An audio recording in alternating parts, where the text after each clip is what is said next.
हमारी नाथ परंपरा भी योग की बहुत गौरवशाली परंपरा है। आपको बहुत बहुत प्रणाम, धन्यवाद।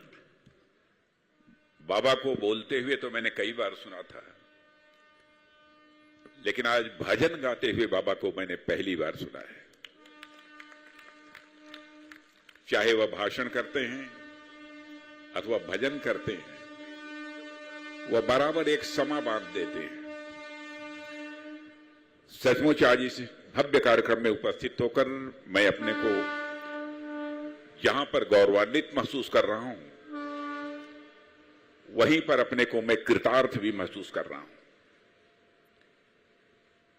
इस कार्यक्रम में उपस्थित प्रधेय पूज्य स्वामी परमानंद जी महाराज,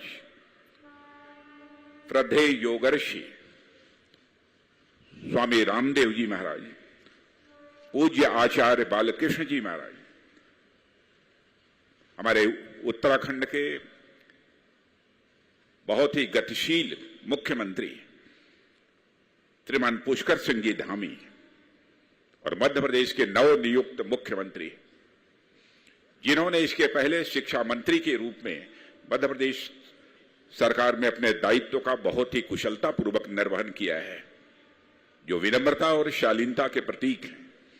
ऐसे हमारे श्रीमान मोहन जी यादव, पूज्य श्री लक्ष्मण गुरु जी महाराज और हमारे मित्र, हमारे सहयोगी, भारत सरकार में कानून मंत्री श्रीमान अर्जुन राम जी मेघवाल और भारत सरकार के पूर्व शिक्षा मंत्री और स्थानीय सांसद श्रीमान रमेश पोखरियाल जी निशंक, डॉक्टर सत्यपाल सिंह जी, जो कि प्रवचन भी करते हैं, चाहे वो संतों की जमात हो अथवा सन्यासियों की जमात हो, जिस भी वहां भी ये प्रवचन करते हैं, और राजनीतिक क्षेत्र में तो इनका भाषण होता ही है। ऐसे हमारे डॉक्टर सत्यपाल सिंह जी, और इस समय कुलाधिपति हैं गुरुकुल कांगड़ी विश्वविद्यालय के डॉक्टर धन सिंह रावत। देखने में तो छोटे हैं, कद में छोटे हैं, लेकिन इनका मन बहुत बड़ा है। ऐसे डॉक्टर धन सिंह रावत हमारे मंत्री हैं उत्तराखंड सरकार के, और प्रखर मेधा के धनी, और मैं कह सकता हूं कि भारत के प्रखर वक्ता डॉक्टर सुधांशु त्रिवेदी, सांसद राज्यसभा, बाबा श्री बालकनाथ जी, विधायक राजस्थान स्वामी आरवेश जी महाराज, श्री मदन कौशिक जी विधायक, स्वामी यतीश्वरानंद जी और सुरेश आर्य जी वरिष्ठ आर्य नेता, स्वामी रविंद्रपुरी जी, स्वामी श्री ज्ञानदेव जी, स्वामी हरिचेतनानंद जी, स्वामी यशदेव शास्त्री जी, श्री एनपी सिंह जी और श्री राजीव जी, जिन्होंने कि 11 करोड़ का आज दान किया है। मंचस्थ हमारे सभी श्रद्धेय संत वृंद, सम्मानित महानुभाव, हमारे जो संत हमारी दाहिनी तरफ बैठे हुए हैं और इधर भी जो हमारे कुछ संत बैठे हुए हैं, सारे संतों के चरणों में शीश झुकाकर मैं उन्हें प्रणाम करता हूं। गुरुकुल के आचार्य, छात्र एवं छात्राएं और कार्यक्रम में उपस्थित अन्य सभी मेरे सम्मानित बहनों एवं भाइयों, स्वामी दर्शनानंद गुरुकुल महाविद्यालय की इस पुण्य भूमि पर आज सभी आचार्यों, गुरुओं व उनके शिष्यों और आप सभी बहनों भाइयों के बीच उपस्थित होकर मुझे बेहद प्रसन्नता हो रही है। सर्वप्रथम मैं इस ऐतिहासिक गुरुकुल से जुड़े हुए सभी व्यक्तियों को गुरुकुल के गौरवशाली 118 वर्ष का इतिहास पूरा करने पर मैं तहे दिल हार्दिक बधाई देता हूं। बहनों भाइयों, स्वामी दर्शनानंद जी के विचारों और उनके आदर्शों पर स्थापित यह महाविद्यालय जिस प्रकार शिक्षा के तीर्थ के रूप में काम कर रहा है, वह अपने आप में प्रशंसनीय है। मैं इस गुरुकुल के संस्थापक स्वामी दर्शनानंद जी को उनकी जयंती के पावन अवसर के पर मैं नमन करता हूं। उनकी जयंती के शुभ अवसर पर पतंजलि योगपीठ ट्रस्ट ने इस नवीन गुरुकुल के निर्माण की आधारशिला रखने का जो संकल्प लिया है, उस संकल्प की पूर्ति के लिए भी मैं अपनी हार्दिक शुभकामनाएं देता हूं। देवियों व सज्जनों, जब भी गुरुकुल परंपरा का जिक्र आता है तो हमारे जेहन में इतिहास के झरोखे स्वाभाविक रूप से खुल जाते हैं कि कैसे एक समय भारत में गुरु शिष्य परंपरा थी, जहां शिष्य एक निश्चित आयु तक गुरु के आश्रम में जाकर उनकी सेवा करते हुए शिक्षा ग्रहण करते थे।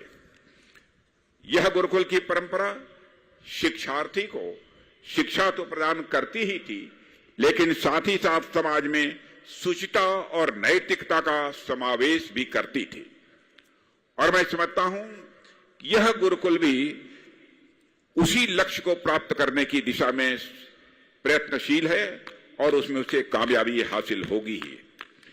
देवियों व सज्जनों, आप सब तो जानते ही हैं, भारत में सनातन धर्म के संस्कारों में गोत्र की व्यवस्था बहुत ही महत्वपूर्ण मानी जाती है।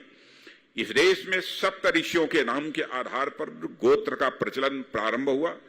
उदाहरण के लिए, यदि कोई यह व्यक्ति कहे कि हमारा गोत्र भारद्वाज है, तो इसका अभिप्राय यह है कि उसकी पहचान ऋषि भारद्वाज से जुड़ी हुई है। हम सब किसी भी धार्मिक अनुष्ठान के दौरान या महत्वपूर्ण धार्मिक कार्यों के दौरान भी गोत्र को वरीयता देते हैं। शादी ब्याह में भी गोत्र की पहचान की जाती है, और जब हम इस गोत्र व्यवस्था की जड़ तक जाते हैं तो हमें पता चलता है कि यह भी इस देश के ऋषियों, मनीषियों और गुरुओं की ही देन है। सनातन धर्मावलंबियों की पहचान ही यह गुरुओं के नाम पर आधारित है। और देवियों सज्जनों, गुरु की प्रशंसा आपको भारत के हर शास्त्र में मिल जाएगी, चाहे कोई भी शास्त्र क्यों न हो। इस देश में ईश्वर तक के अस्तित्व पर एक बार वाद विवाद हो सकता है, लेकिन किसी भी शास्त्र में आपको गुरु के अस्तित्व पर कोई मतभेद कभी भी न देखने को मिला होगा, और मैं आश्वस्त हूं न भविष्य में कभी देखने को मिलेगा। भारत में हर शास्त्र, हर धर्म व हर पंथ गुरु के महत्व को स्वीकार करता है। गुरु के महत्व को सबने माना है। गुरु शिष्य की बहुत ही हमारे यहां विशिष्ट परंपरा रही है, और हमारे देश में वह आज भी कायम है। यह वह देश है जहां गुरुवाणी और गुरु ग्रंथ को भी यह ईश्वर का दर्जा दिया जाता है। तो शिष्य के नाम पर ही पूरा पंथ प्रारंभ हो जाता है। आप लोग जानते हैं कि हमारे देश में जो सिख धर्म है, वह शिष्य शब्द से ही यह निर्मित है। भारत में कई सारे ऐसे धर्म और संप्रदाय हैं जो गुरुवाणी के आधार पर ही कायम हैं। इसलिए मेरा यह मानना है कि यदि भारतीय संस्कृति जीवित है तथा वह सनातन बनी हुई है, तो इसकी जीवंतता को बनाए रखने में इस देश के गुरुओं का एक बहुत बड़ा योगदान है। देवियों व सज्जनों, हमारी संस्कृति ईश्वर की महत्ता से भी ज्यादा गुरुओं की महत्ता को स्वीकार करती है। ऐसा है हमारा यह भारत देश। रामचरितमानस में गोस्वामी तुलसीदास जी तो यहां तक लिखते हैं कि गुरु बिन भव निधि तरई न कोई, जो विरंचि शंकर सम होई। अर्थात भले ही कोई ब्रह्मा और शंकर के समान ही क्यों न हो, लेकिन गुरु के बिना वह भव सागर को किसी भी सूरत में पार नहीं कर सकता है। देवियों व सज्जनों, इस संस्कृति की अवधारणा तो यह है कि संसार में मनुष्य को जन्म भले ही माता पिता देते हैं, लेकिन मनुष्य जीवन का सही अर्थ गुरु कृपा से ही यह प्राप्त होता है। भारत में इसी गुरुकुल परंपरा ने भारत को शिक्षा के केंद्र के रूप में सारे विश्व में स्थापित किया। आप ध्यान दीजिए कि आज से लगभग 1000-1500 साल पहले तक इस देश में कितने बड़े बड़े विश्वविद्यालय थे जहां गुरुकुल परंपरा प्रचलित थी। तक्षशिला विश्वविद्यालय से लेकर विक्रमशिला विश्वविद्यालय होते हुए नालंदा विश्वविद्यालय तक इस देश में अनेक ऐसे शैक्षणिक संस्थान थे जिन्होंने शिक्षा की ऐसी अलख जगाई थी जिसे समूचा विश्व ही दीप्तमान हो उठा था, जहां दर्शन, गणित, विज्ञान, चिकित्सा शास्त्र, कला आदि विद्याओं का ज्ञान भी दिया जाता था। साथियों, उसके बाद की स्थिति आप सभी जानते हैं, किस प्रकार से इस देश में शैक्षणिक गुलामी की एक लंबी श्रृंखला प्रारंभ हुई। आप लोगों ने मैकाले का नाम सुना होगा। मैकाले एक ब्रिटिश अधिकारी था जिसको ब्रिटेन से भारत इसलिए भेजा गया था ताकि वह भारतीयों को मानसिक रूप से वह गुलाम बनाया जा सके।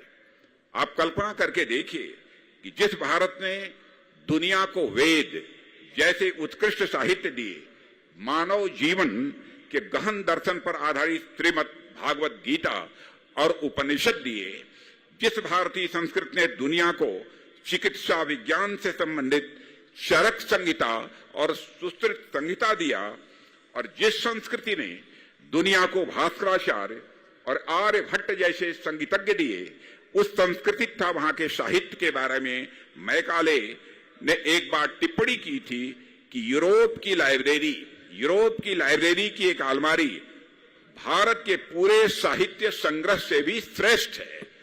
यह बात मैकाले ने कही थी।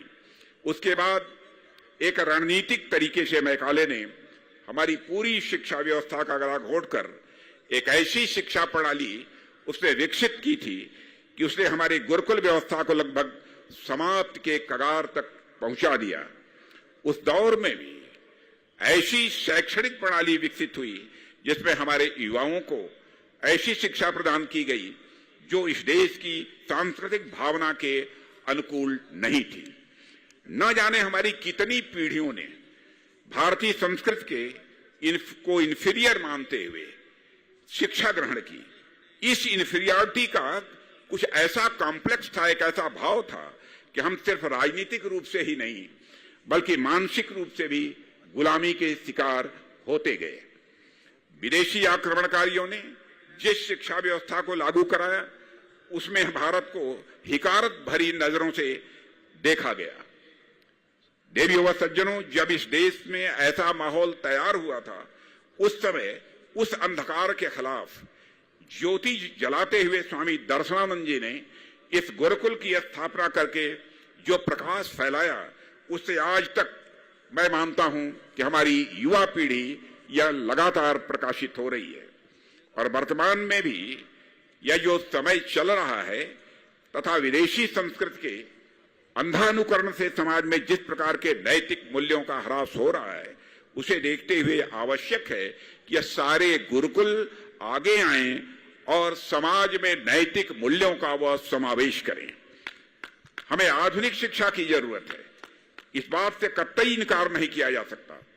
देश में जो व्यवस्था चल रही है वह मॉडर्न एजुकेशन, आधुनिक शिक्षा प्रदान भी कर रही है, पर मॉडर्न नॉलेज के साथ साथ हमारी नैतिक विरासत भी सुरक्षित रहे, इसलिए नए भारत में नए गुरुकुलों का होना भी यह बहुत आवश्यक है, ऐसा मैं मानता हूं।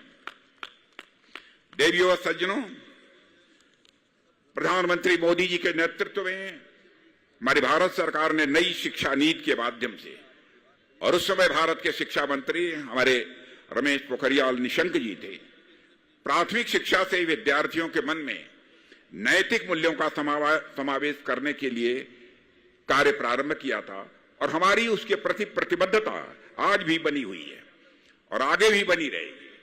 देश भर के अनेक शैक्षणिक संस्थानों में नई शिक्षा नीति को लागू किया जा रहा है। हालांकि यह प्रक्रिया कोई छोटी प्रक्रिया नहीं है, बल्कि लंबी प्रक्रिया है, क्योंकि शैक्षणिक व्यवस्था में कोई भी परिवर्तन अचानक से न हो सकता है न किया जा सकता है। इसलिए इस लंबी प्रक्रिया में गुरुकुल अपनी बड़ी महत्वपूर्ण भूमिका निभा सकते हैं, और इस भूमिका का निर्माण करते हुए जिस प्रकार से पतंजलि योगपीठ ट्रस्ट एक विशाल एवं श्रेष्ठ गुरुकुल की स्थापना करने की दिशा में आगे बढ़ रहा है, वह मैं मानता हूं कि हमारी भारतीय शिक्षा व्यवस्था के लिए एक बहुत ही शुभ संकेत है। देवियों व सज्जनों, आमतौर पर गुरुकुल का जिक्र आते ही हमारा ध्यान शिक्षा की प्राचीन पद्धतियों पर चला जाता है। कुछ लोग तो आज भी किसी नदी किनारे किसी कुटी में गुरु और शिष्यों की सभा को ही वह गुरुकुल समझ लेते हैं। गुरुकुलों को विशुद्ध रूप से यज्ञ और तप आदि से यह जोड़कर देखते हैं। आज भी मैं मानता हूं कि यह सब बातें सही हैं।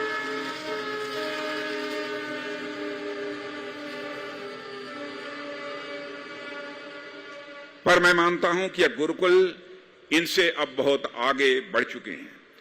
गुरुकुल की मॉडर्न और स्टेट ऑफ आर्ट भी हो रहे हैं और जिस प्रकार की सोच मैं बाबा रामदेव की देखता हूं, यह भी गुरुकुल मॉडर्न भी होगा और स्टेट ऑफ द आर्ट भी होगा, ऐसा मेरा पक्का विश्वास है। यह गुरुकुल स्वयं इस बात का एक बहुत बड़ा उदाहरण है। इसलिए अब बदलते भारत और साथ ही बदलते समय की यह मांग है कि गुरुकुल पारंपरिक शिक्षा के साथ साथ स्वयं को इमर्जिंग और कटिंग एज टेक्नोलॉजी जैसे आर्टिफिशियल इंटेलिजेंस, क्वांटम टेक्नोलॉजी जैसे क्षेत्रों में भी यह आगे बढ़ाएं। और बाबा रामदेव जी से मंच पर बैठे ही मैं आर्टिफिशियल इंटेलिजेंस और साथ ही साथ क्वांटम टेक्नोलॉजी के बारे में बात कर रहा था। उन्होंने कहा कि इसकी भी शिक्षा हमारे यहां दी जा रही है। यह जानकारी प्राप्त करके मुझे बेहद खुशी हुई है।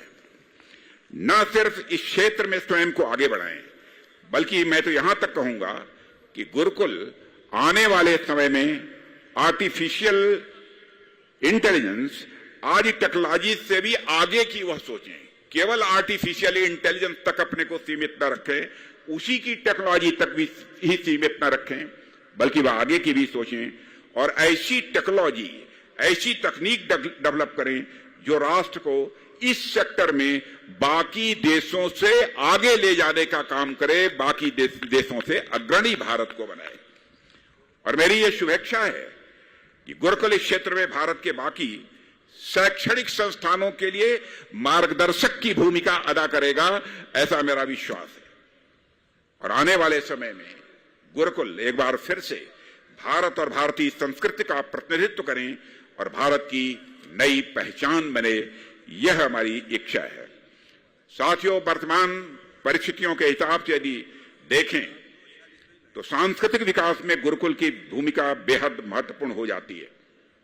जब हम काशी विश्वनाथ कॉरिडोर बना रहे हैं, जब हम उज्जैन के महाकालेश्वर धाम में इंफ्रास्ट्रक्चर डेवलपमेंट पर काम कर रहे हैं और भव्य वहां पर मंदिर बना रहे हैं उज्जैन में महाकालेश्वर का, जब हम इस देश के सारे तीर्थ स्थलों को जोड़ने का प्रयास कर रहे हैं, जब हम इस देश में भव्य राम मंदिर का निर्माण कर रहे हैं, तो इसका अर्थ यह बिल्कुल भी नहीं है कि हमारा ध्यान सिर्फ सांस्कृतिक स्थलों के इंफ्रास्ट्रक्चर डेवलपमेंट पर ही है, बल्कि ये सब चीजें तो महत्वपूर्ण हैं ही, इसलिए की भी जा रही हैं, लेकिन हम इससे भी कहीं आगे की सोच रखते हैं।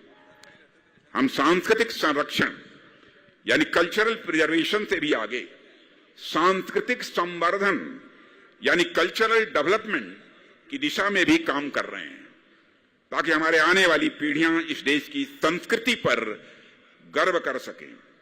और मेरा विश्वास करिए, इस दिशा में इस देश के गुरुकुल अपनी बहुत ही बड़ी महत्वपूर्ण भूमिका निभाने वाले हैं भविष्य में, मैं ऐसा मानता हूं। आज इस स्थान पर आकर मेरा विश्वास और अधिक पक्का हो गया। देवियों और सज्जनों, मैं इस मंच से बाबा रामदेव जी और आचार्य बालकृष्ण जी का आभार व्यक्त करता हूं। और जब मैं आपको दोनों को देखता हूं तो मुझे एक बात याद आती है। कुछ समय पहले मैंने सोशल मीडिया में एक तस्वीर देखी थी जिसमें आप दोनों के बारे में यह बताया गया था कि जब आप दोनों के पास कोई संसाधन नहीं थे तो आप खुद से जड़ी बूटियां तैयार करके कूट कूट कर जड़ी बूटियां तैयार करते थे, साइकिल से उसका यह वितरण करते थे। और वहां से जो सफर आप लोगों का शुरू हुआ वह इतनी बड़ी मंजिल तक पहुंचा है, यह अपने आप में केवल जो मौजूद हैं उन्हीं के लिए नहीं, बल्कि स्वयं के लिए, पूरे भारत के लिए यह एक प्रेरणा का स्रोत है। यह मेरी मान्यता है, यह कोई छोटी बात नहीं है।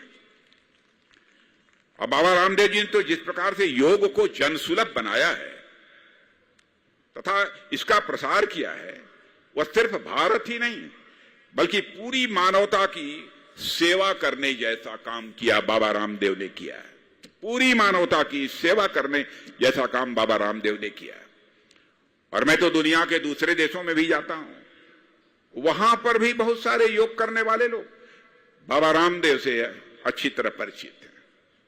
साथियों, मैं जानता हूं कि इस देश में अनेक लोगों ने कई छोटे बड़े रोगों के उपचार में बाबा रामदेव के द्वारा सिखाए गए योग का सहारा भी लिया है, विदेशों में भी ले रहे हैं।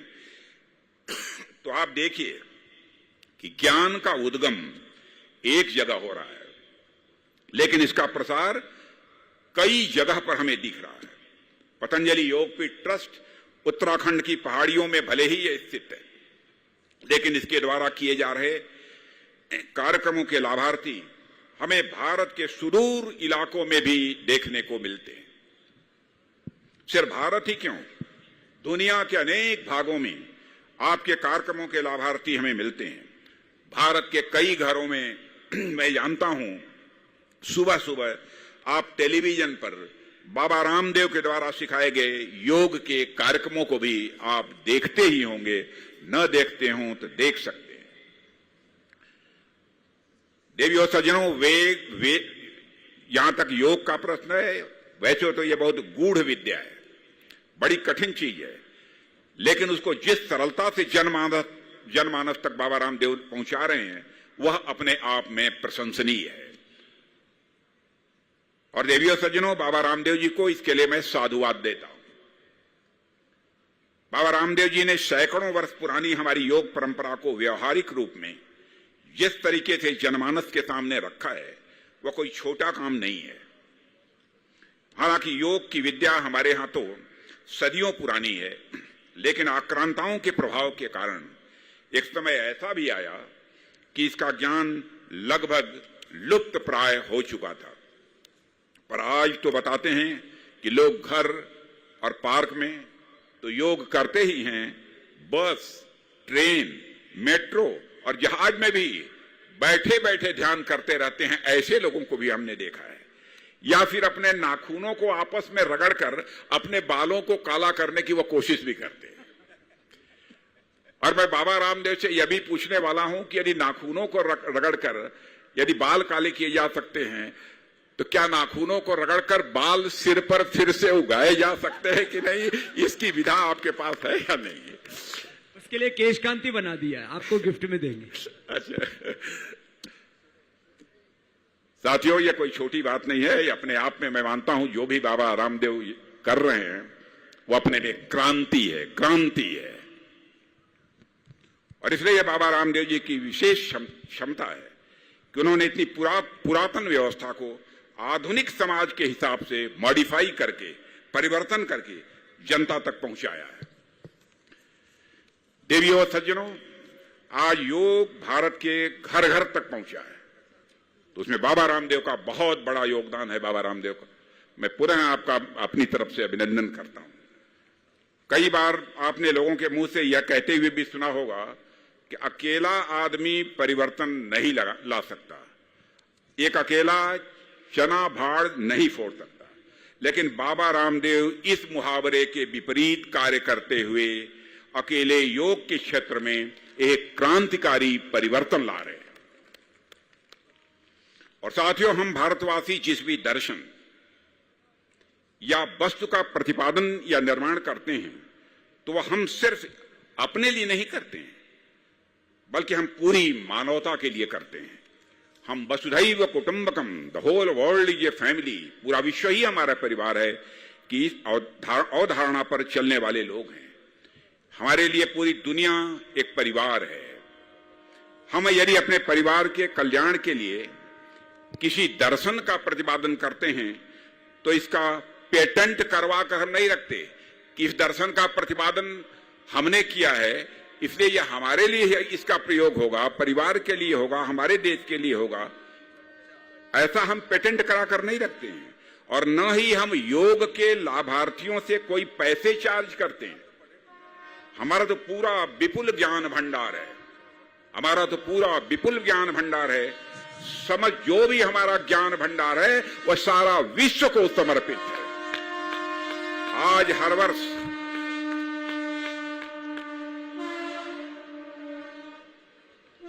आज हर वर्ष 21 जून को संयुक्त राष्ट्र संघ पूरी दुनिया में अंतर्राष्ट्रीय योग दिवस मनाता है। और आप जानते हैं, इस बात को मैं दोहराना नहीं चाहता, संयुक्त राष्ट्र संघ में हमारे प्रधानमंत्री मोदी जी ने जिस प्रकार से इस योग को मान्यता दिलाई है, उसकी जितनी भी सराहना की जाए बहनों भाइयों वह कम है। जो योग केवल भारत तक ही सीमित समझा जाता था, आज पूरी दुनिया उसे न केवल स्वीकार कर रही है बल्कि अपने दैनिक जीवन का उसे हिस्सा बना रही है। अंत में मैं आप लोगों से अपने मन की बात भी कहना चाहता हूं। आप सब तो जानते ही हैं कि देव भाषा संस्कृत का हमारे साहित्य में कितना महत्वपूर्ण स्थान है। योग जैसा महत्वपूर्ण दर्शन भी महर्षि पतंजलि ने संस्कृत में ही लिखा था। भारत में जो विशाल गुरु परंपरा रही है, उनका भी संस्कृत के संवर्धन में बहुत बड़ा योगदान रहा है। लेकिन साथ ही साथ संस्कृत से एक चिंताजनक बात यह भी जुड़ी रहती है कि इसको पढ़ने, लिखने व बोलने वाले लोग लगातार हमारे देश में और दुनिया में कम होते जा रहे हैं। देव भाषा की यह स्थिति देखकर कभी कभी मन व्यथित होता है, मन को बहुत पीड़ा भी होती है। इसलिए आप सभी आचार्यों व गुरुओं के बीच मैं एक सामान्य व्यक्ति के रूप में एक सुझाव रखना चाहता हूं कि जिस प्रकार से आप योग जैसी कठिन विधा को भी इतनी सुलभता के साथ जनता को बाबा रामदेव आप लोग पहुंचा रहे हैं, उसी प्रकार आप देव भाषा संस्कृत के संबंध में भी कोई प्रयास करें। और मुझे पूरा विश्वास है यदि आपकी तरफ से प्रयास होगा तो उसमें आपको सफलता निश्चित रूप से मिलेगी ही मिलेगी। संस्कृत कोई सामान्य भाषा नहीं है, संस्कृत यह वैज्ञानिक भाषा है। अब मैं इसकी विशेषताओं पर विस्तार में जाकर चर्चा करने का कोई इस समय औचित्य नहीं समझता हूं, लेकिन संस्कृत भाषा का बहुत ही महत्व है। दुनिया के कई ऐसे प्रकांड विद्वान हैं जिन्होंने कि केवल मनुष्य को ही समझने के लिए नहीं, केवल किसी देश को समझने के लिए ही नहीं, बल्कि पूरी प्रकृति और पूरे होल यूनिवर्स को, पूरी सृष्टि को समझने के लिए उन्होंने संस्कृत के ग्रंथों का अध्ययन किया है। मुझे पूरा विश्वास है कि देश के गुरुकुल ऐसी भूमिका निभाएंगे जो देश के बाकी शैक्षणिक संस्थानों के लिए वह अनुकरणीय बनेंगे। मैं पुनः स्वामी दर्शनानंद गुरुकुल महाविद्यालय को उसके 118 वर्ष पूरे होने पर अपनी हार्दिक बधाई देता हूं। और मैं पतंजलि योगपीठ ट्रस्ट को, विशेषकर स्वामी रामदेव जी और आचार्य बालकृष्ण जी को हार्दिक बधाई देता हूं कि जिस संगठन में और जिस काम में, यह देखिए संयोग, बाबा रामदेव, आचार्य बालकृष्ण, यानी जिस संगठन और जिस काम में राम जी और कृष्ण जी स्वयं संलग्न हो, उस कार्य की सफलता पर भला कोई संदेह कैसे कर सकता है। मैं आपके गुरुकुल के इस पवित्र प्रोजेक्ट के लिए अपनी ढेर सारी शुभकामनाएं देता हूं और अंत में यहीं पर अपनी बात को मैं समाप्त करता हूं और आप सभी के प्रति आभार व्यक्त करता हूं कि आपने इस महत्वपूर्ण दिन पर इस कार्यक्रम में भाग लेने के लिए मुझे आमंत्रित किया है। आप सबको बहुत बहुत धन्यवाद। एक बार फिर से बहुत बहुत अभिनंदन श्रद्धेय राजनाथ जी।